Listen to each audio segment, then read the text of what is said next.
Bismillahirrahmanirrahim. Assalamualaikum warahmatullahi wabarakatuh. Innal hamdalillah nahmaduhu wa nasta'inuhu wa nastaghfiruhu wa na'udzu billahi min shururi anfusina wa sayyiati a'malina. May yahdihillahu fala mudilla lahu wa may yudlil fala hadiya lahu. Asyhadu an la ilaha illallah wahdahu la syarika lahu wa asyhadu anna sayyidana wa nabiyyana Muhammadan 'abduhu wa rasuluhu la nabiyya ba'dahu.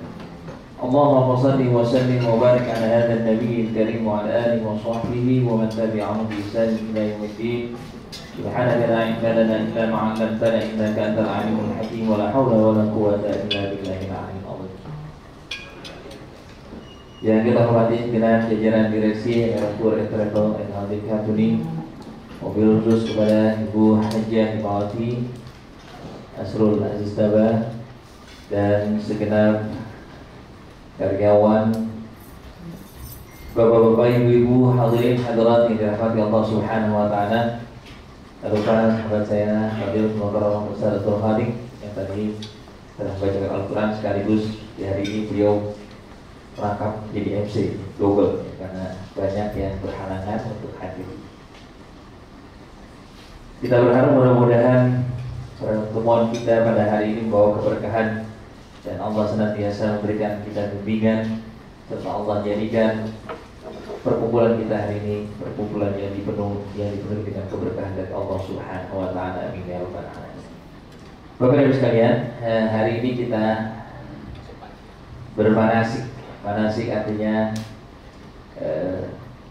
tata cara di dalam kita menjalankan ibadah. Di hari ini kita belajar mempersiapkan diri kita untuk menjadi tamu-tamu Allah Subhanahu wa taala. Karena dalam satu perjalanan pastinya kita perlu persiapan. Apalagi perjalanan umroh ini adalah perjalanan yang lebih dititikberatkan kepada perjalanan rohani. Pastinya persiapan fisik sudah kita lakukan jauh-jauh hari. Tinggal bagaimana hari ini kita mempersiapkan persiapan rohani kita, persiapan batiniah kita, agar ketika kita menjalankan ibadah di dua tanah suci nanti dipenuhi dengan rasa khusyuk dan tadarrur di hadapan Allah Subhanahu wa taala. Pastinya ada satu yang salah, ya. Pastinya ada sesuatu yang tidak pas ketika seorang berada di sisi Baitullah, di sisi rumah Rasulullah sallallahu alaihi wasallam, dia tidak bisa merasakan kekhusyuan. Untuk itu mari makin untuk menambah rasa tadarrur kita, rasa haru biru kita, agar ketika dalam perjalanan nanti betul-betul kita diberikan oleh Allah Subhanahu wa taala kenikmatan di dalam kita melaksanakan ibadah serta kekhusyuan, sehingga amal ibadah yang akan kita laksanakan di dua tanah suci diterima oleh Allah Subhanahu wa taala. Amin ya rabbal alamin. Mari kita baca talbiyah terlebih dahulu. Bismillahirrahmanirrahim. Labbaik Allahumma labbaik. Labbaik la syarika laka labbaik.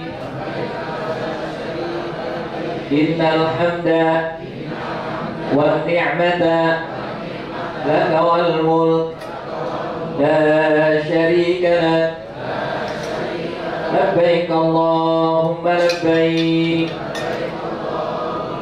Labbaik la syarika laka labbaik. Innal hamda wan ni'mata laka wal mulk la syarika lak. Labbaik Allahumma labbaik. Labbaik la syarika laka labbaik. Innal hamda wan ni'mata laka wal mulk la syarika lak. Bapak-bapak sekalian dirahmati Allah, ungkapan inilah yang akan selalu kita ulangi dan kita ulangi pada saat kita nanti sudah bersiap diri menjadi tamu Allah. Ketika kita sudah berada di Madinah dan bersiap diri menuju kota Mekah, kita akan singgah nanti di Bir Ali. Di Bir Ali kita akan melafalkan niat kita untuk berumrah. Apa niatnya Bapak sekalian? Sudah hafal semuanya? Apa niatnya? Labbaika Allahumma umratan. Gitu aja. Labbaik Allahumma umratan, ya Allah aku penuhi panggilanmu untuk berumrah. Atau dengan bahasa yang lain, nawaitul umrata wa ahramtu biha lillahi ta'ala, aku niat berumrah dan berihram karenanya hanya menghargai Allah. Semenjak ungkapan itu kita katakan, maka semua larangan ihram sudah mulai berlaku. Itulah titik awal kita melakukan perjalanan umrah kita nantinya. Dan setelah itu kita akan perbanyak baca labbaik Allahumma labbaik, labbaik la syarika lak, labbaik innal hamda wan ni'mata laka wal mulk la syarika. Ini salah satu ungkapan yang disunnahkan pada saat kita sudah melafalkan niat. Sudah berpakaian ihram, kita sudah niat dari miqat, maka sejak saat itu ungkapan yang paling disunnahkan untuk kita baca adalah ungkapan talbiyah. Apa artinya labbaik Allahumma labbaik, ya Allah aku penuhi panggilanmu, aku penuhi panggilanmu ya. Diulang-ulang, ya Allah aku penuhi panggilanmu. Kenapa sampai diulang-ulang? Begitu juga di ungkapan yang kedua, labbaik la syarika lak, labbaik, ya Allah aku penuhi panggilanmu, tidak ada sekutu bagimu, aku penuhi panggilan. Innal hamda wan ni'mata laka wal mulk la syarika lak. Sesungguhnya segala puji, sesungguhnya segala nikmat, sesungguhnya segala kepunyaan, segala kerajaan, segala kepemilikan hanya bagimu dan tidak ada sekutu bagimu. Subhanallah. Ini ungkapan yang luar biasa sekali. Kenapa saya katakan demikian? Karena pada saat kita akan melaksanakan umroh, tentunya kita tidak akan bisa berangkat ke sana tanpa seizin Allah Subhanahu. Siapa sih tidak pengen umroh? Siapa sih tidak pengen haji? Siapa sih tidak pengen ibadah di rumah Allah, di Ka'bah Baitullah? Semua orang punya cita-cita, bahkan mungkin dari kecil. Ada di antara kita yang sudah punya cita-cita tahunan, bertahun-tahun tapi nggak sampai. Tidak sedikit banyak orang yang duitnya banyak tapi nggak sampai-sampai. Kenapa? Niatnya kurang sungguh-sungguh. Tapi tidak sedikit orang yang tidak punya harta, atau hartanya hanya sekedar ada tapi dia bisa berangkat, bahkan dia bisa berulang. Ada nggak begitu Pak? Ada nggak orang yang hidupnya biasa-biasa ataupun tidak, ya hanya cukup untuk kehidupan sehari, tapi dia bisa berangkat tiap saat. Sementara orang yang kaya raya nggak sampai-sampai, kenapa? Kurang niat, kurang kemauan, kurang doa. Ya buktinya kita para pembimbing setiap bulan bisa berangkat, setiap tahun bisa berhaji. Itu bukan semata-mata karena keinginan, tapi karena memang Allah Subhanahu wa Ta'ala telah menakdirkan. Di samping kita tuh punya keinginan yang kuat. Jadi tidak menjamin orang kaya itu pasti sudah berangkat haji maupun umrah. Dan tidak juga dipastikan kalau orang nggak punya duit juga bisa berangkat.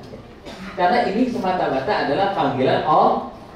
Maka ungkapan itu labbaik Allahumma labbaik, ya Allah aku penuhi panggilan. Makanya Bapak Ibu sekalian, nanti ketika kita bertalbiyah, serahkan segala urusan kita kepada Allah. Jangan terlalu dipikirkan masalah-masalah yang kecil. Kita bisa stres walaupun masalahnya itu kecil, tapi kita tidak bisa tenang kalaupun masalah itu besar, asalkan kita serahkan segala sesuatunya kepada Allah. Bapak Ibu sekalian lihat itu. Gelas itu kecil apa gede? Tuh, gelas aqua. Berapa isinya? 200 mili. Berat apa enggak? Berat apa enggak? Coba pegangnya sebentar, berat. Coba pegang 1 jam, begini. Coba 1 jam pegang, kira-kira berat nggak lama? Berat. Pegang 24 jam, apa yang terjadi? Apa yang terjadi? Bisa stres, bahkan bisa stroke ringan gitu. Maka begitu juga permasalahan yang kita hadapi dalam hidup, jangan terlalu dipikir. Ya wajar kalau kita baru dapat masalah, musibah, menghantam kita masih kepikiran tadi, nggak usah terlalu dipikir. Apalagi besok kita akan melaksanakan ibadah, kita akan memenuhi panggilan Allah, datang ke rumah Allah. Gak usah dipikirin masalah kerjaan, masalah anak yang masih kecil. Gimana anak saya besok ini? Siapa yang jaga? Bagaimana pekerjaan saya? Bagaimana bisnis saya? Gak usah dipikirkan. Karena semuanya sudah dijamin oleh Allah. Ada yang masih pusing gak? Ada yang masih mikirin hal-hal yang di rumah gak? Gak usah dipikirkan. Sekarang kita ikhlaskan semuanya kepada Allah, karena kita akan memenuhi panggilan. Sebagaimana orang nanti ketika akan mati juga dipanggil, apa dia mikir dulu bagaimana anak saya? Gak mikir. Itu sudah kehendak Allah. Maka mulai hari ini kita pasrahkan, perbanyak kita memohon kepada Allah Subhanahu wa ta'ala. Kalaupun itu urusan pribadi kita dengan Allah, karena dosa-dosa kita yang banyak di masa lalu, ya sudah serahkan kepada Allah, gak usah pikir pusing-pusing. Jangan-jangan saya begini di sana karena saya banyak dosa. Jangan-jangan entah saya akan pukul orang karena saya sering pukulin orang. Jangan-jangan entar ditipu orang karena saya sering tipu orang juga. Dan saya pikir udah pasrah. Sholat taubat malam hari ini, mohon ampun kepada Allah Subhanahu wa ta'ala agar tidak jadi masalah ke depan. Termasuk kalau kita punya masalah dengan keluarga, dengan istri, dengan suami, dengan anak, dengan tetangga, dengan sahabat, minta diikhlaskan. Minta diikhlaskan. Agar perjalanan ibadah kita umroh ini betul-betul nikmat, Bapak Ibu sekalian. Jangan sampai nanti ketika kita mengucapkan labbaik Allahumma labbaik, labbaik la syarika lak labbaik, dijawab oleh malaikat la labbaik wala sa'daik. Tidak ada kebahagiaan, tidak ada panggilan bagi kalian. Maka nanti Bapak Ibu sekalian dapat kita tuh, kalau seandainya kita di sana tidak merasakan kenikmatan, yang ada gusar, yang ada bingung, yang ada barang masalah, ini masalah, itu masalah, udah cuma satu. Kuncinya adalah bisa jadi kalau seandainya banyak masalah yang kita hadapi dalam perjalanan umroh, sesungguhnya kita termasuk orang-orang yang tertolak. Maka itu sebelum kita berangkat dari sekarang, perbanyak pertobatan kepada Allah Subhanahu wa ta'ala.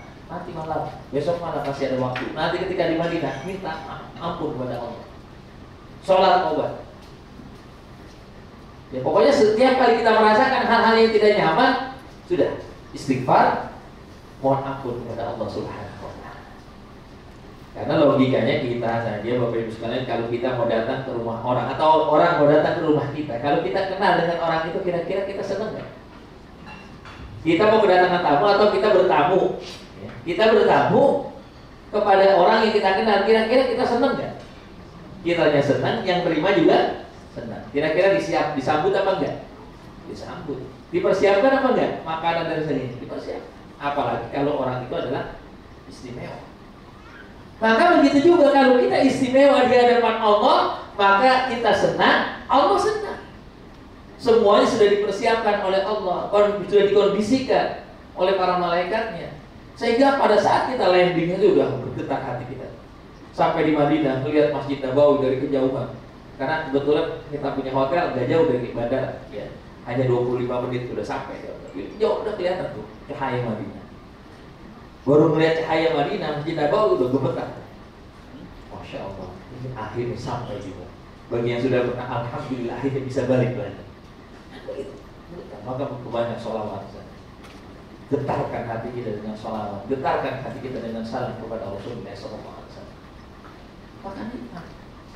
Makanya ketika saat nikmatnya kadang-kadang kita nggak mau pulang ke kamar, cuma di masjid. Memang luar biasa makanya mas kan. Makanya para sufi, orang-orang para ulama soleh itu biasanya kalau di bulan Ramadan dia lebih memperbanyak waktunya di Masjid Nabawi. Dia ngambil asrul awakhir 10 hari terakhir itu tidak di Makkah, tapi di mana? Di Madinah. Kenapa? Karena dia bisa berdekatan dengan Rasulullah SAW. Kenikmatan memang yang luar biasa. Walaupun pahalanya lebih besar di Mekah.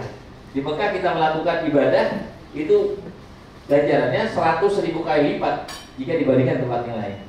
Sementara di Madinah 1000 kali lipat. Tapi kenikmatan beribadah itu jauh lebih nikmat ketika kita beribadah. Makanya nanti rasakan bagus sekali. Manfaatkan waktu kita, perbanyak beriktikaf di Masjid Nabawi. Setiap kali kita masuk masjid, niat nawaitul iktikaf di hadzal masjid Madumtu fihi sunnatan lillahi. Aku niat beriktikaf di dalam masjid karena Allah. Sudah, perbanyak di sana. Jadi itu rahasianya kenapa para sufi, para alim ulama, para aulia, ya, sampai zaman kita sekarang, mereka lebih berbanyak di Madinah. Kalau lah boleh milih para jemaah sekalian, ya, kan biasanya kalau orang jemaah haji di Madinah cuma sebentar ya. Di Mekah hanya lebih lama biasanya. Kalau saya lebih senang di Madinah sebenarnya. Karena cuma itu luar biasa para jemaah sekalian. Jadi itu yang pertama. Nanti ketika kita sudah sampai di Mekah, bangun kebersamaan kita kepada Allah. Di Madinah kita membangun mahabbah kita kepada Rasulullah. Di Mekah bangun kebersamaan kita kepada Allah Subhanahu wa Ta'ala. Perbanyak membaca Quran. Kalau bisa niatkan dari sekarang menghatamkan Al-Quran. Ya, dalam sehari bisa minimal 5 sampai 10 juz gitu. Bisa itu. Jadi habis sholat 2 juz. Insya Allah bisa khatam besar. Inilah para jemaah sekalian. Jadi perjalanan rohani ini harus kita siapkan dari jauh-jauh. Karena perjalanan rohani yang punya rohani itu, yang mengisi rohani dari Allah Subhanahu wa Ta'ala, maka perbanyaklah pertaubatan kepada Allah, istighfar, mohon ampun kepada Allah, beramal soleh sebelum kita berangkat.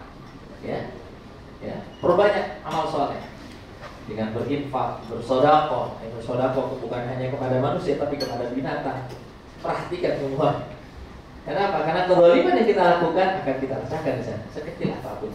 Itu sebabnya kenapa ketika orang sedang berihram sampai-sampai tidak boleh menyakiti binatang, membunuh binatang, merusak tanaman. Kenapa? Karena pada hakikatnya orang yang sudah berhaji, orang yang berumrah, ya, itu adalah akan dijadikan oleh Allah Subhanahu wa Ta'ala sebagai agen-agen Allah Subhanahu wa Ta'ala. Jadi kalau saya tidak mengerti bagaimana nilai-nilai kemabruran, nilai-nilai kemakmuran dalam ibadah ini, maka pulang dia nanti akan membawa keberkahan. Makanya istilah haji mabrur atau umrah mabrurah itu ditandai sepulang dari sana dia menjadi lebih baik. Sepulang dari tanah suci Makkah dan Madinah, dia membawa keberkahan buat orang-orang yang ada sekitarnya, baik itu keluarganya, baik itu lingkungannya, ataupun teman-teman di mana dia berdomisili. Allah yang sekalian berahmati Allah. Perjalanan kita akan kita mulai dari berihram. Karena rukun umrah itu ada 4. Pertama, niat, ya. Kedua, yang tadi kita ucapkan, labbaik Allahumma umratan, niat ihram, ya. Ihram di situ atau ihram. Maksudnya niat bukan pakaian ihram, ya, tapi niat ketika berihram. Kemudian yang kedua adalah tawaf, sa'i, tahallul dan tertib. Tertib itu kadang-kadang juga tidak dimasukkan. Baik, Bapak sekalian, kita awali dari ihram. Apa makna ihram? Ihram artinya mengharamkan. Mengharamkan dari apa? Dari hal-hal yang biasa dibolehkan ketika kita sedang tidak dalam keadaan berihram. Jadi ada beberapa larangan-larangan yang harus kita jaga pada saat kita berihram. Apa saja? Bagi laki-laki tidak boleh menutup kepala, tidak boleh memakai pakaian yang berjahit atau membentuk pakaian, tidak boleh pakai menutup kaki atau mata kaki. Kemudian bagi wanita tidak lagi boleh bersolek, tidak boleh menutup muka dan tapak tangan. Kemudian sementara seluruh badan harus tertutup kecuali 2 bagian, muka dan tapak tangan harus terbuka. Maka besok ibu-ibu khususnya tidak lagi boleh pakai masker, ya. Ya, karena kalau kami paksakan itu akan kena damnya. Kemudian Bapak Ibu sekalian, ya, bagi wanita dan laki-laki tidak lagi boleh berwangi-wangian, tidak lagi boleh mencabut bulu-bulu atau menjarbut rambut yang ada di badan. Kemudian tidak lagi boleh wala rafat, wala fusuk, wala jidah, tidak boleh berkata-kata yang porno, tidak boleh bertengkar atau berdebat. Kemudian menikah dan menikahkan atau menjadi saksi dalam pernikahan, termasuk juga membunuh binatang buruan ataupun merusak tanaman dan hal-hal yang lain yang paling penting adalah tidak boleh berhubungan suami istri sampai selesai bertahallul. Ini hal-hal yang kita biasanya di dalam kondisi tidak berihram itu boleh-boleh saja, termasuk potong kuku kan sunnah semuanya. Memotong kuku sunnah, mencabut rambut atau merapikan rambut dan bulu sunnah, pakai wangian sunnah. Tapi dalam kondisi kita berihram mudah niat labbaik Allahumma umratan, maka menjadi muharramat. Jadi hal-hal yang diharamkan yang apabila kita langgar maka harus terkena denda. Padahal sebelumnya sunnah. Sunnah sebelum berpakaian atau sebelum niat ihram, motong dan bersihkan kuku, mandi, bersihkan anggota tubuh, pakai wangi-wangian, sholat sunnah, itu sunnah. Tapi pada saat kita sudah dalam keadaan berihram, maka menjadi terlarang. Ya. Bapak sekalian rahmatullah. Ihram juga mempunyai makna filosofis, mengingatkan kita kepada dosa kita. Karena pakaian putih itu gampang untuk mendeteksi kotoran. Gampang, beda dengan pakaian berwarna. Ini menjadi simbol bahwasanya orang yang dalam kondisi berihram, maka dia mudah untuk mengetahui kesalahan dirinya. Ya. Jadi dalam kondisi dia berihram, maka dia akan mudah sekali, oh ini salah. Kenapa? Kalau pada saat orang mengakui kesalahan, maka disitulah dia akan punya kepekaan, mengetahui dosa atau tidak. Yang ketiga, pakaian ihram menyimpulkan bahwasanya ketika kita nanti menghadap Allah, kita tidak membawa apa-apa kecuali amal soleh. Nanti pada saat orang meninggal menghadap Allah, bahkan bukan lagi berpakaian ihram, nanti dalam keadaan telanjang. Yuhsyarul mar'u yaumal qiyamah hufatan uratan. Nanti orang akan dibangkitkan dari kuburnya dalam keadaan dia telanjang kaki dan telanjang badan, tanpa selai.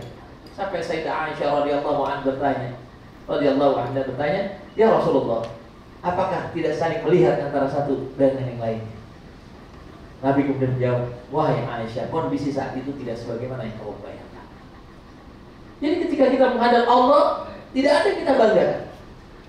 Siapa kita ketika kita pejabat? Kita pejabat di kampung kita, di negara kita. Tapi ketika di hadapan orang di dunia, apa dia tahu kita?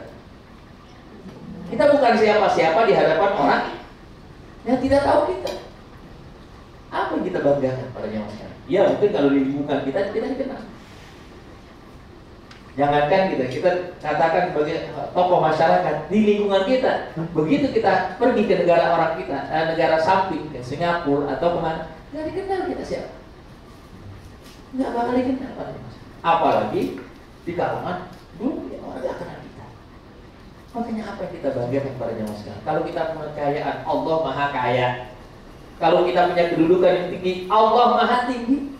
Kalau kita punya ilmu yang banyak, Allah Maha berilmu. Kita punya apa? Sungguhnya Allah mempunyai segalanya. Innal hamda wa ni'mata laka wal mulk. Semuanya punya Engkau. Kekayaan, ketinggian derajat, apalagi kecantikan, ketampanan, semua Allah Maha. Innallaha jamil. Innallaha thayyibun lagi. Innallaha thayyibun la yaqbalu illa thayyib. Makanya Bapak sekalian, inilah rahasianya kenapa Allah panggil kita. Ketika Allah panggil saat ini, ada dua kemungkinan. Yang pertama, karena memang Allah panggil, Allah ingin muliakan kita. Allah ingin muliakan kita. Kenapa? Karena prestasi yang kita buat. Tapi bisa juga panggilan Allah ini untuk mengingatkan kita, wahai fulan, kau sudah terlalu jauh. Kalau cuma dua, melakukan banyak kesalahan. Maka sebagai kasih sayang Allah, Allah panggil kita di sana untuk diingatkan, disadarkan kita. Dan bisa jadi kemungkinan ketiga, Allah ingin mempermalukan kita. Tidak sedikit orang yang ketika datang pergi haji umroh, akhir dibuka aibnya oleh Allah. Makanya wahai sekalian, minta kepada Allah nanti agar supaya Allah tutup.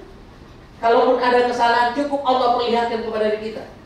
Jangan sampai Allah perlihatkan kepada orang lain. Makanya Bapak Ibu sekalian, kalau ada hal-hal yang tidak nyaman, jangan diceritakan kepada orang. Tapi kalau yang enak-enak, ceritakan kepada orang lain. Kayak orang Padang tuh ya, dia punya rumah makan ada. Kalau enak, apa kata? Kalau enak, ceritakan kepada orang lain. Kalau nggak enak, ceritakan kepada kami. Biar kami bisa perbaiki. Maka begitu kita di hadapan Allah nanti, apabila ada hal-hal yang tidak nyaman, tidak enak, pengalaman-pengalaman yang kurang mengenakan, jangan sekali-kali kita ceritakan kepada orang lain. Ya, kenapa? Karena itu akan kembali kepada diri kita. In ahsantum li anfusikum wa in asatum falaha. Kita seakan-akan kita merasa didolimi yang mau travel, seakan-akan padahal kita doang sendirian, yang lain nyaman-nyaman saja. Hati-hati. Sesungguhnya kalau kita mengekspos kejelekan itu, ini bukan pesan sponsor ya, bukan karena jangan-jangan enak nggak mau lebih kebaikan. Tidak, demi Allah saya katakan, ini pengalaman dari perjalanan. rata-rata orang-orang banyak yang kadang-kadang tanpa sadar mengungkapkan kejelekan dirinya. Karena kalau di sana itu kan tempat suci bagus sekali. Maka tanah suci itu ibarat seperti cermin. Ibarat seperti cermin yang tidak bisa kelihatan, bisa kelihatan. Kita tahu nggak kalau di sini ada nasi gak ada menempel? Kan kita nggak tahu, nggak habis makan. Begitu kita bercermin, oh tahu. Ibu-ibu yang suka bercermin, ya. Kira-kira kalau ciri khas ibu kan kemana-mana suka bawa cermin, pasti kemana-mana. Kebanyakan ibu bawa cermin. Makanya istilah dalam bahasa Arab perempuan itu mar'atun. Sementara cermin dalam bahasa Arab mir'atun. Jadi dekat mar'atun dengan mir'atun. Jadi kalau ada ibu-ibu suka bawa cermin itu wajar. Yang nggak wajar kalau bawa bapak kemana-mana bawa cermin. Berarti laki-laki yang setengah mir'ah. Ya, bos ya. Jadi pada hakikatnya kita di sana bercermin kepada Allah, minta dikoreksi oleh Allah. Ya Allah, perlihatkan kekuranganku, perlihatkan kesalahanku, agar aku bisa memperbaiki diri. Tapi jangan kau perlihatkan kepada orang. Terus sekali lagi, jangan pernah bercerita tentang kejelekan yang kita alami.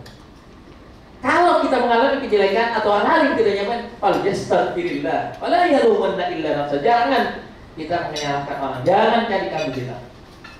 Itu yang kedua. Jadi ingat bahwasanya ketika kita berihram, kita sedang mengingatkan kematian. Nanti suatu saat kita mati, yang kita bawa hanya amal kebajikan, Bapak Ibu sekalian. Pada saat kita sudah betul-betul siap menghadap Allah, siap diterima dengan apa adanya, siap dengan segala konsekuensi, ya, kesalahan-kesalahan kita akan dikoreksi oleh Allah, kesalahan-kesalahan kita akan ditegur oleh Allah. Maka saat itulah kita akan nanti sampai ke tanah suci Mekah, menghadap Allah di rumahnya, di Baitullah. Makanya Bapak sekalian, saya sering sampaikan kepada para jamaah, kalau belum bisa menangis ketika memasuki kota Mekah, paling tidak pada saat kita memandang Baitullah kita bisa menangis. Karena seyogianya, ya, sejatinya kita masuk kota Mekah itu menangis. Kenapa? Kalimat Mekah atau Makkah itu diambil dari kata bakaya, tangisan. Orang yang masuk kota Mekah harusnya bisa menangis. Kalaupun dia belum bisa menangis, paling tidak ketika dia bisa memandang Baitullah. Itulah kenapa alasannya disunnahkan sebelum kita melaksanakan tawaf, disunnahkan kita memandangi Baitullah. Dan salah satu amalan yang pahalanya luar biasa, di setiap harinya Allah menurunkan di Masjidil Haram itu 120 rahmat. Salah satunya 20 rahmat untuk orang yang memandangi Baitullah. Mandangin aja. Sebelum kita tawaf, sebelum kita melaksanakan sa'i, sebelum kita melaksanakan sholat, sebelum kita i'tikaf, pandangi Baitullah. Kenapa? Kalau kita memandangi Baitullah terus kita pandangi, lama-kelamaan akan hati kita akan jadi lembut sekali, dan kita akan meneteskan air mata, sadar atau tidak sadar. Kalau kita sudah bisa merasakan kenikmatan itu, kita sudah bisa meneteskan air mata pada saat kita memandang Baitullah, barulah kita mulai kita tawaf. Bismillahirrahmanirrahim, Allahu Akbar. Kita mulai dengan melambaikan tangan kita, beristilam dari kejauhan. Ya, kalau dulu Rasulullah mencium, ya, karena saat itu Ka'bah belum dilumuri oleh minyak wangi. Kalau sekarang sudah dilumuri oleh minyak wangi. Kita mencium atau memegangnya dalam kondisi tidak berihram, maka kita dam, ya. Kecuali kalau kita tawaf sunnah. Dulu Rasulullah melakukan kadang mencium, kadang beristilam. Subhanallah. Dan itu hukumnya sunnah Bapak sekalian. Kalau nggak beristilam atau nggak mencium, tidak jadi masalah. Cuma kadang-kadang kita takutan, jangan-jangan tidak sah. Padahal sah itu sudah penting. Kita memulai dari sudut Hajar Aswad. Bismillahi Allahu Akbar. Dengan mengangkat tangan, baru kita cium. Jangan dibalik, ya. Jangan Bismillahi Allahu Akbar. Itu namanya isbah. Salah 3 Ka'bah. Tapi kita angkat tangan kita, Bismillahi Allahu Akbar. Baru kemudian kita tawaf. Subhanallah, walhamdulillah, wa la ilaha illallah, wallah. Itu berbeda. Banyak doa enggak? Banyak doa-doa yang disusun oleh para ulama, tapi tidak wajib kita baca. Karena udah dikasih bukunya itu, ya. Udah hafal belum itu? Gak usah dihafal, ya. Kalau dihafal nanti harus stres dan gak hafal apa.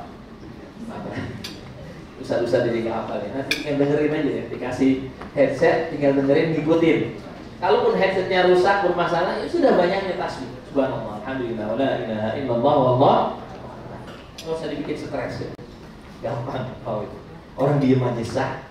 Diem aja muter, sah itu sebetulnya. Yang penting 7 putaran dalam keadaan dia wudu, sah. Cuma kata mereka, ini orang sayang betul ya, waktu yang mustajab itu tidak digunakan. Ya. Setiap kita memutari Baitullah, maka perbanyak doa. Di samping kita perbanyak tasbih. Kenapa? Karena tempat kita melaksanakan tawaf atau maqam disebut, itu adalah tempat yang mustajab untuk berdoa. Sepanjang perjalanan tawaf itu adalah waktu dan tempat yang mustajab untuk berdoa. Makanya disusun oleh ulama doa yang banyak. Allahumma inna nas'aluka al-'afwa wal-'afiyah wal mu'afata daimah fid din wal dunya wal akhirah. Allahumma inna nabiyaka wa tasdiqa bi kitabi wa wafa'an. Dan seterusnya sampai selesai. Begitu menjelang rukun Yamani, kita cukup melambaikan tangan. Kalau Rasulullah dulu cukup memegang tidak mencium, membaca doa Rabbana atina fid dunya hasanah wa fil akhirati hasanah wa qina. Kenapa doa itu dibaca? Karena itu doa yang mencakup dunia dan akhirat. Kalau kita baca di situ berlama-lama ketinggalan sama yang lain. Dan yang perlu diketahui, di atas rukun Yamani itu ada malaikat yang mengaminkan doa kita. Maka dianjurkan kita dari rukun Yamani sampai rukun Hajar Aswad lagi, itu perbanyak doa itu. Rabbana atina fid dunya hasanah wa fil akhirati hasanah. Berapa putaran Bapak sekalian? 7 putaran. Boleh nggak 10 putaran? Boleh nggak? Boleh. Kalau 6 putaran kurang, ya, harus ditambah 1 lagi. Jadi minimal 7 putaran. Wah, aku udah 7 apa 6 ini? Baru 6 apa 7? Ambil sedikit, tambah 1 lagi. Apa kalau lebih? Yang masalah itu kalau kurang. Kenapa harus 7? Ya menggaris sononya dari 7. Ya salah satu hikmahnya adalah angka 7 itu adalah angka yang paling tertinggi. Dulu angka paling tinggi itu kalau kita buka dalam kamus-kamus besar bahasa Arab itu angka 7 angka paling tinggi. Kita pernah belajar notasi. Angka yang paling tinggi apa? Do, re, mi, fa, sol, la, si. Si itu paling tinggi. Setelah si, do lagi, balik lagi. Itu angka paling tinggi. Maksudnya apa? Beribadah kepada Allah, mengingat kepada Allah, berjuang untuk agama Allah harus paling maksimal yang bisa kita lakukan. Ittaqullaha mastata'tum, bertakwalah kepada Allah semaksimal yang bisa kita lakukan. Jangan sebaliknya Bapak sekalian. Kita kadang-kadang urusan dunia maksimal, urusan akhirat asal-asalan. Percaya nggak Bapak sekalian? Ibu-ibu saya tanya nih, kira-kira 1 juta itu gede atau kecil? Ibu, 1 juta gede atau kecil? Nah, ada yang bilang kecil, ada yang gede. Kalau buat di masjid naruh katromol, gede apa kecil? Gede. Gede sekali. Kurang apa sedikit? Wah, udah banyak itu Ustaz. Tapi kalau buat ke mall 1 juta gede apa kecil? Seimbang ini. Berarti kita nggak maksimal buat urusan akhirat. Minimal seimbang. Wala tansa nasibaka minad dunya kan gitu. Minimal kalau buat urusan akhirat saja 7 juta atau kecil, maka dunia pun apa untuk urusan. Syukur-syukur kalau kita untuk 1 juta untuk urusan dunia kecil, tapi untuk urusan akhirat terbalik. Jadi sekalian, bagaimana kita berusaha memaksimalisasikan taqarrub kita kepada Allah, kedekatan kita kepada Allah, ibadah kita kepada Allah, ketakwaan kita kepada Allah harus maksimal. Lihat para sahabat berlomba-lomba untuk menginfakkan hartanya di jalan Allah. Sayyidina Umar radhiyallahu anhu menginfakkan setengah hartanya. Ya Rasulullah, ini setengah hartaku, aku infakkan di jalan Allah. Datang Sayyidina Abu Bakar, ya Rasulullah, ini seluruh hartaku, aku infakkan di jalan Allah. Sampai Rasulullah bertanya, wahai Abu Bakar, apa yang kau sisakan? Apa yang kau sisakan buat keluargamu? Apa jawab Sayyidina Abu Bakar As-Siddiq?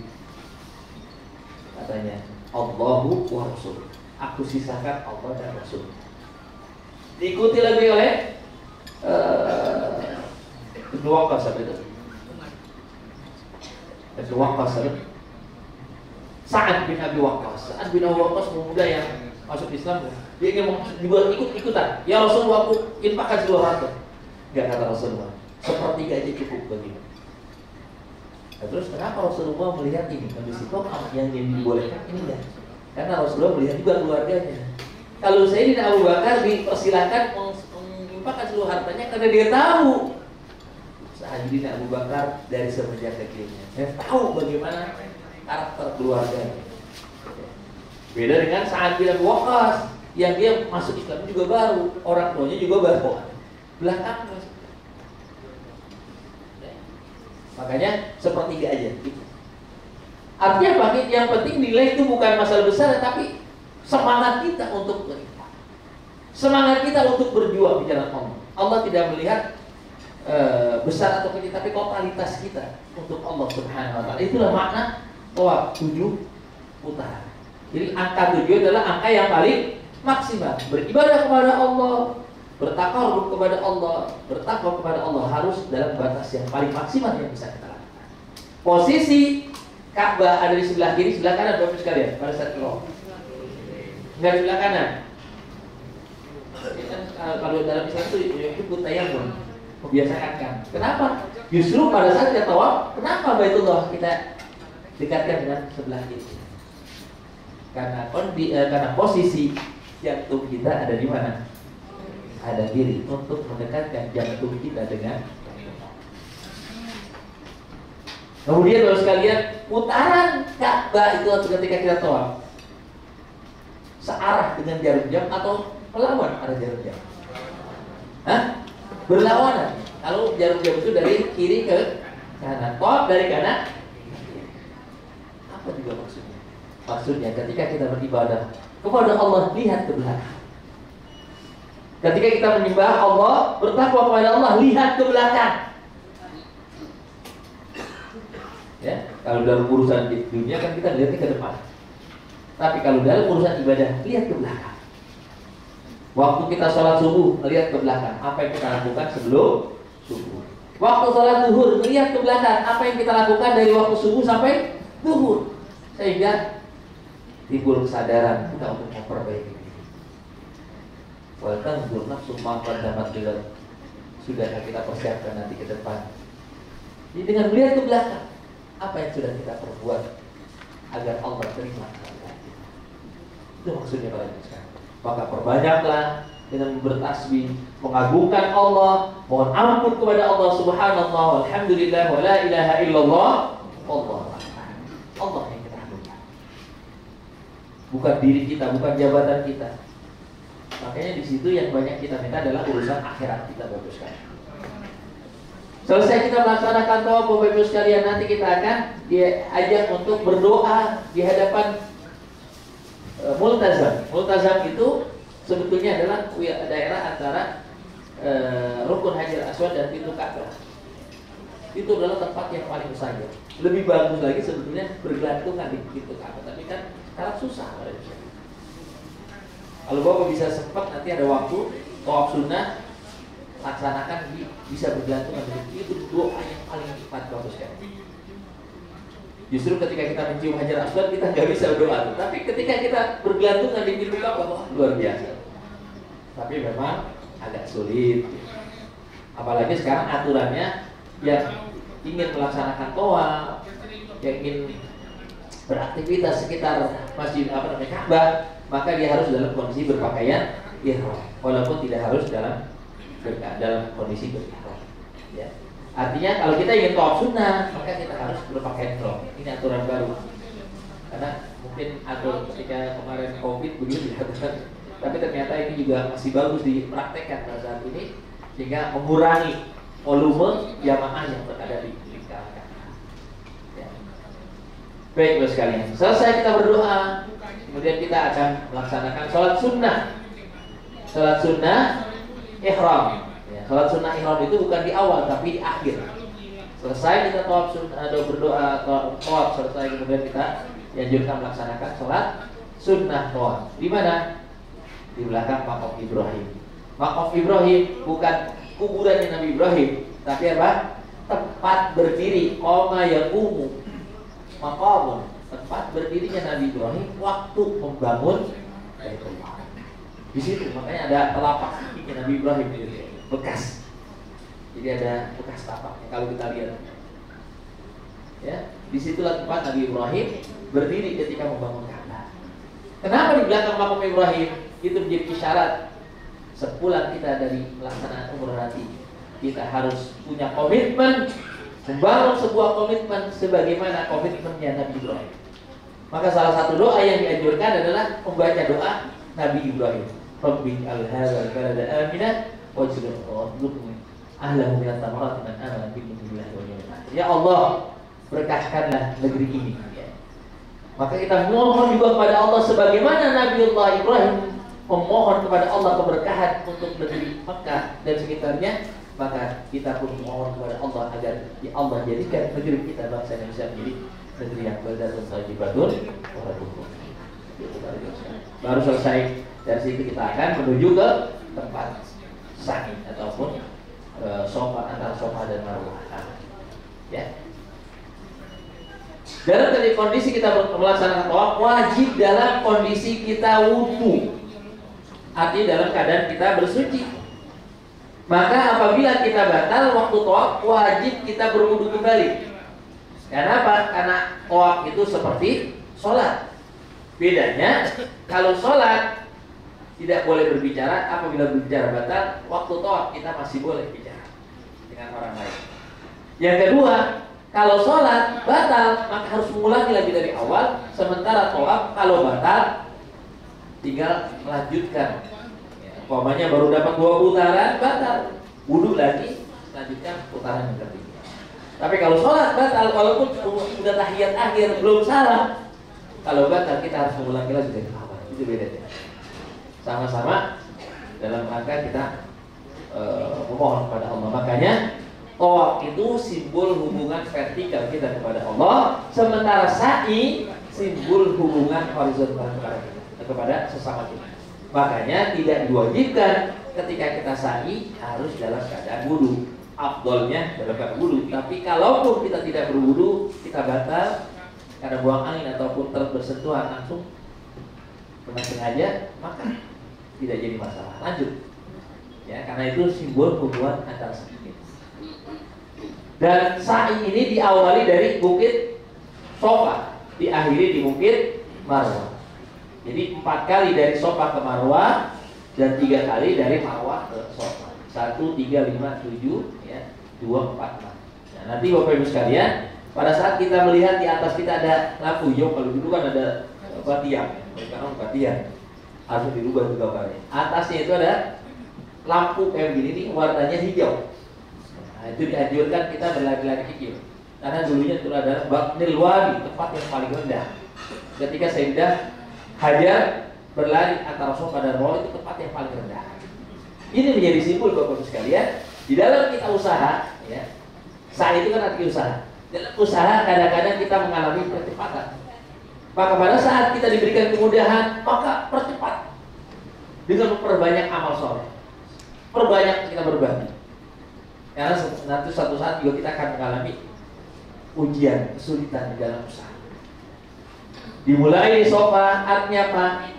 Mulailah aktivitas usaha kita dengan mengingat Allah. Makanya nanti sebelum kita memulai sa'i, dianjurkan kita menghadap ke Baitullah. La ilaha illallah wahdahu la syarika lahu mulku dan seterusnya. Ya. Baru kemudian kita memulai Allahu akbar, Allahu akbar, la ilaha illallah, Allahu akbar, Allahu akbar. Terus kita berjalan dari Sofa ke Marwah, Sofa. Itu nanti.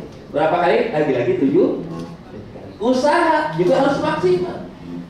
Sebagaimana ibadah tadi harus maksimal, maka usaha pun harus maksimal. Ya. Ini kadang-kadang banyak orang yang setengah-setengah hidupnya.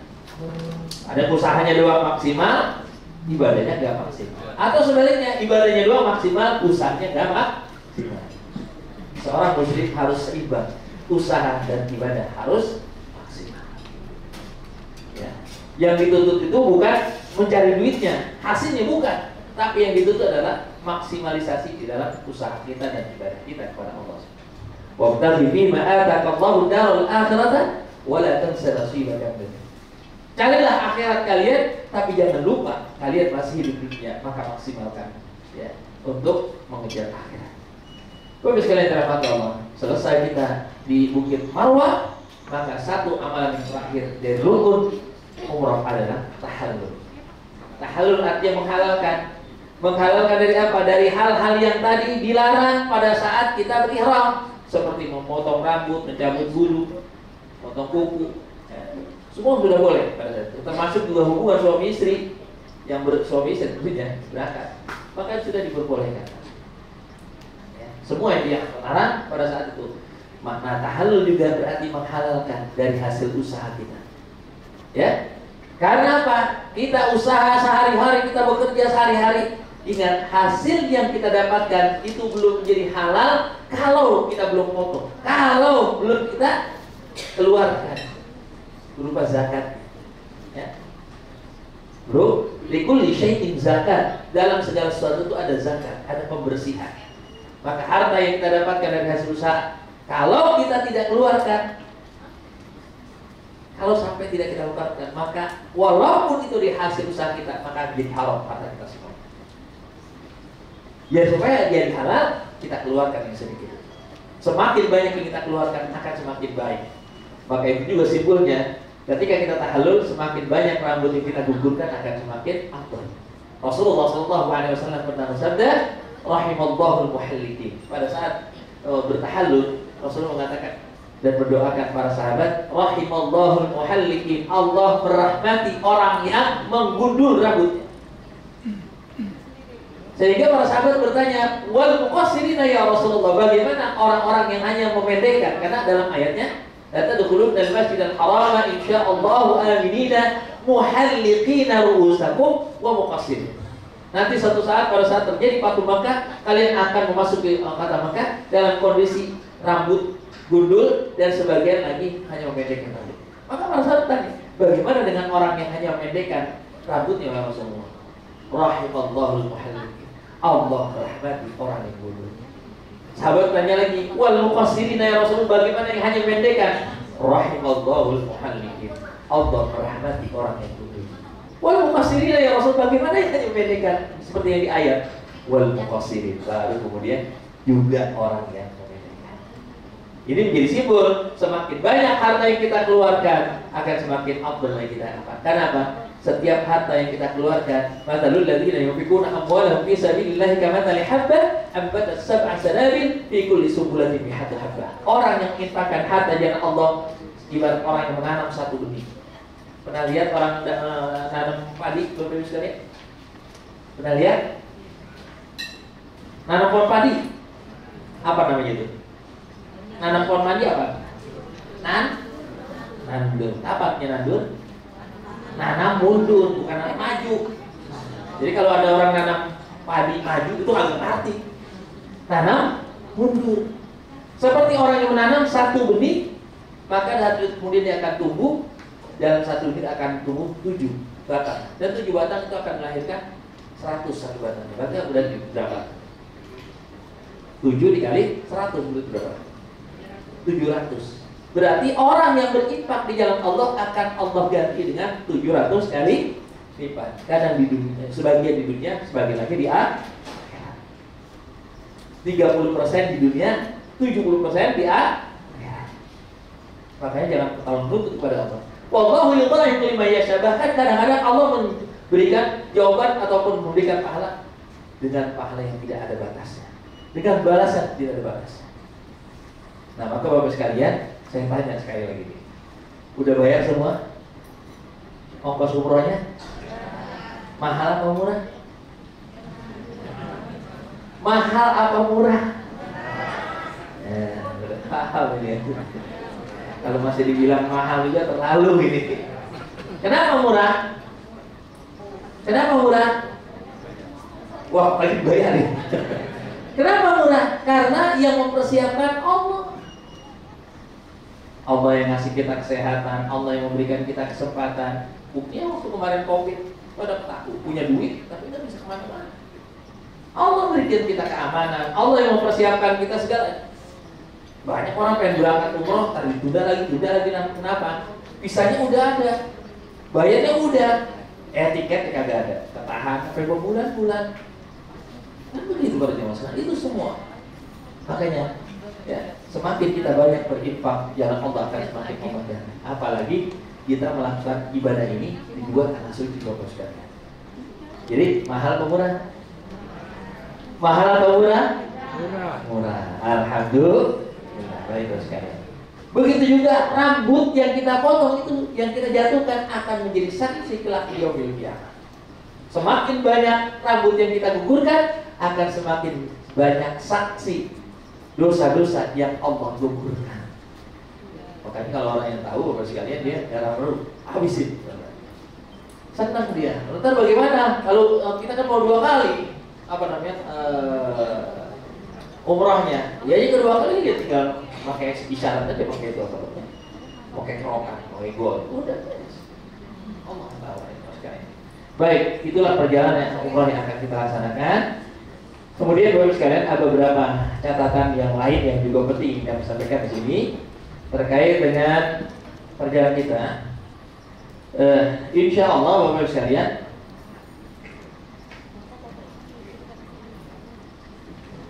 dalam perjalanan kita seperti kita ketahui, kita nanti tentunya perjalanan yang cukup panjang Bapak Ibu sekalian. Kita akan tempuh dari Jakarta menuju kota Madinah itu dalam waktu kurang lebih sekitar 9 jam lebih. Kadang 9 jam 50 menit. Kadang juga 8 jam, kadang tergantung kondisi ya. Intinya adalah 9 jaman kira-kira.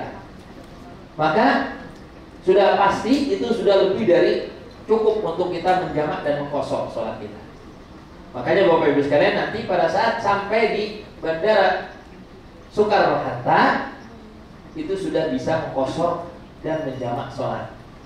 Karena perjalanan kita cukup ya, rumah saya kan dekat, tapi kan itu sudah bagian perjalanan nanti dihitung sampai ke Madinah. Maka sudah boleh mengkosor dan menjamak sholat. Jadi diusahakan sebelum zuhur sudah sampai, ataupun waktu zuhur sholatnya di bandara. Di ruang tunggu itu ada musola cukup besar di bawahnya, di dekat ruang tunggu 10 sampingnya itu. Di situ ada musola yang cukup besar. Nanti kita bisa melaksanakan sholat jamak kosor, 2 rakaat sholat zuhur, 2 rakaat sholat asar. Usolli qabla zuhri raka'ataini qasran majmu'an.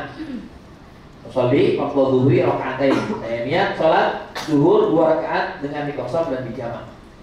Boleh jadi di di jamak saja tanpa dikosor, silakan. Tapi sayang, itu bonus Allah, sedekahnya Allah kepada hambanya. Maka ada namanya sholat kosor dan sholat jamak. Rasulullah juga kalau saya memang itu ngapain mengkosor, hanya berjamak saja. Rasulullah juga mengkosor sholat. Jadi ada kondisi-kondisi tertentu yang memang kita tidak dianjurkan untuk sholat itu disempurnakan jumlahnya. Termasuk dalam sholat khauf. Sholat khauf, tahu sholat khauf? Sholat dalam kondisi perang. Itu berapa rakaat? Berapa rakaat? Semua sholat dilakukan hanya 1 rakaat. Sholat khauf. Ya. Nah, maka dalam kondisi kita dalam perjalanan ini dianjurkan kita untuk mengkosor sholat kita. Ini sebagai salah satu rahmat Allah kepada hambanya, sedekah Allah kepada hamba-hambanya. Maka manfaatkan. Jadi begitu sampai di Bandara Soekarno-Hatta, maka kita akan menjamak dan mengkosor sholat kita, entah dengan sendiri ataupun berjamaah. Ya, mungkin dengan 2 orang atau 3 orang. Atau kalau nggak ada teman ya sudah sendirian, ya, boleh.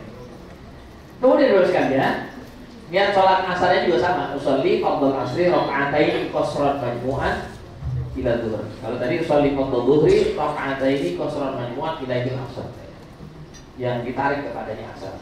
Begitu sholat asar, saya niat sholat asar 2 rakaat jamak kosor ke zuhur. Ya. Jadi 2 rakaat salam, 2 rakaat salam, kemudian dipisah dengan iqamah. Ya. Jadi habis assalamualaikum warahmatullahi wabarakatuh. Ya. Itu sholat kosor dan jamak. Kemudian Bapak sekalian, selama berada di 2 tanah suci Mekah maupun Madinah itu selalu selesai sholat ada yang namanya sholat jenazah. Ibu-ibu biasa nggak sholat jenazah? Di Indonesia kadang-kadang jarang ya. Kadang-kadang ibu-ibu dianggap suatu hal yang aneh kalau ada ibu-ibu sholat jenazah. Padahal nggak ada masalah, pahalanya besar. Seperti Qirah, satu Bukit Uhud. Kita baru sekarang akan melihat di Madinah Bukit Uhud itu bagaimana gede, memanjang dari selatan ke utara itu 7 kilo, lebarnya dari timur ke barat itu 3 kilo, belum tingginya. Ya, salah satu gunung yang diceritakan dalam banyak hadis Rasulullah SAW. Ya. Kemudian salat jenazah itu tidak ada ruku, tidak ada sujud, tapi hanya takbir. Ya, makanya niatnya usolli ala hadhil amwat. Jadi karena memang biasanya jarak satu orang yang kita sholatkan, biasanya itu lebih dari 3. Makanya sering Marafinya mengatakan salatu alal amwat yarhamukumullah. Salatlah kalian, salat mayit yang Allah akan merahmati kalian. Jadi ketika kita salat, niatnya usolli ala hadhil amwat arba'at takbiratin fardhu kifayah billahi ta'ala. Atau kalau bingung, usolli ala man shalla alaihi wal imam. Atau kalau bingung nggak bisa baca, ya saya niat sebagaimana niat imam. Allah akbar, sah. Gitu aja. Apa yang kita baca? Takbir pertama setelah takbir Allahu akbar, baca Fatihah. Atau surah Alhamdulillahirabbil alamin sampai Allah. Kemudian takbir kedua Allahu akbar, baca shalawat. Allahumma sholli ala Muhammad wa ala Muhammad wa ala seperti yang kita baca pada saat tahiyat akhir. Takbir ketiga kita doakan si mayit, Allahumma ighfir lahum warhamhum wa'afihim wa'fu anhum. Kenapa hum? Karena memang banyak orang. Kalau cuma satu orang, Allahumma ighfir lahum warhamhum wa'afihim wa'fu anhum. Allahumma ighfir lahum warhamhum wa'afihim wa'fu anhum. Biasanya itu panjang. Ya udah diulang-ulang gitu. Kecuali kalau kita hafal, Allahumma anzil qadayahum bil ma'i wal thammi wal barq wa nadhihim min al-qadaya kama yanqata al-jannah. Baru kemudian di takbir yang terakhir, sebagian ulama mengatakan tidak ada kita doa, tapi sebagian ulama kita doakan diri. Allahumma tahrimna ajrahum. Ya Allah, jangan kau haramkan ampunan buat dia. Sebagaimana kau ampuni yang si mayit, ampunilah. Allahumma tahrimna ajrahum wa la taftinna ba'dahum waghfir lana wa lahum. Itu. Kemudian assalamualaikum warahmatullahi wabarakatuh. Ada sebagian hanya kanan saja, orang Arab biasanya. Kalau kita biasanya kiri juga. Assalamualaikum warahmatullahi wabarakatuh. Mungkin maknanya kalau melihat yang kanan, orang yang sudah mati itu jangan disebut-sebut kecuali kebaikannya aja. Yang jelek-jelek nggak usah disebut. Ya. Kan begitu sekali. Kemudian ketika dalam perpulangan nanti dari kota Makkah, dari Jeddah kita akan pulang landing di Madinah, pulangnya dari Jeddah. Ya. Tentunya sampai di tanah air pagi, jam 9 pagi. Sholat subuhnya di mana? Di atas pesawat. Ya, sholat subuhnya di atas pesawat. Terus wudhunya bagaimana? Boleh apa enggak di atas pesawat? Ya kalau sebetulnya kalau masalahnya kan air ada, cuma tempatnya untuk wudhu nggak ada. Kalaupun ada tempatnya sempit. Kalaupun ada air, kalau satu pesawat orang semuanya wudhu, ya bisa banjir. Ya, makanya dianjurkan kita cukup dengan bertayamum. Walaupun sebetulnya sholat yang kita lakukan di atas pesawat itu sholat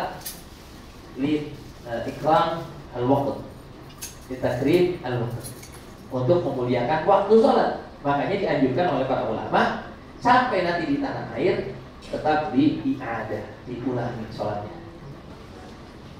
Kemudian biasanya di hari Jumat subuh, karena kita Jumatnya di Madinah, itu imam suka membaca surah Sajdah. Surah As-Sajdah itu ada ayat sajdah. Maka disunnahkan kita untuk sujud baik dalam sholat ketika kita mendengar atau kita membacanya, ataupun di luar waktu sholat. Dianjurkan, disunnahkan, sunnah muakkadah untuk sujud. Makanya kalau imam nanti baca alif lam mim waktu rakaat pertama, wah ini pasti ada sejarahnya. Di ayat ke-15, nama yu'minu bi ayatina alladzina idza dzukiru bi qarru sujada wa sabbahu bihamdi rabbihim wa hum la yastakbirun. Maka sujud. Sering saya ada jamaah tanya, Ustaz, itu tadi imamnya lupa. Lupakan apa bu? Tadi kok ada sujud terus bangun lagi? Bukan lupa, itu namanya sujud tilawah. Jadi kalau udah langsung ada orang kita lihat kiri kanan kita, kan kita nggak tahu posisinya nih. wah dia langsung sujud, ikut yang sujud. Yang benar itu bukan ruku. Ya, kalau ada orang nih imam bagi baca kemudian lama berhenti, kemudian dia langsung kita kan jangan lihat imam jauh, kita lihat ada di samping kiri kanan kita kok langsung sujud, ikut sujud. Apa yang dibaca? Sajada wajhiya lilladzi khalaqahu wa syaqqa sam'ahu wa basarahu bihaulihi wa quwwatihi fatabarakallahu ahsanul khaliqin. Kalau nggak apa, ya udah seperti sujud biasa. Subhana rabbiyal a'la wa bihamdihi. Biasa agak lama. Kemudian bangun lagi dan lanjutkan rencana ya. Baru kemudian ruku dan sujud dan seterusnya. Itu namanya sujud. Baik, Mas sekalian. Yang terakhir yang juga ingin kami sampaikan bagi ibu-ibu khususnya ketika sholat di Masjid Nabawi atau Masjidil Haram, tolong barangnya jangan diletakkan di depan kepala waktu sujud, tapi diletakkan boleh di kaki atau di bawah dada kita. Karena sering kejadian begitu sujud bangun pindah tangan. Lah kemana? Mana ada dompet saya sholat nggak khusyuk?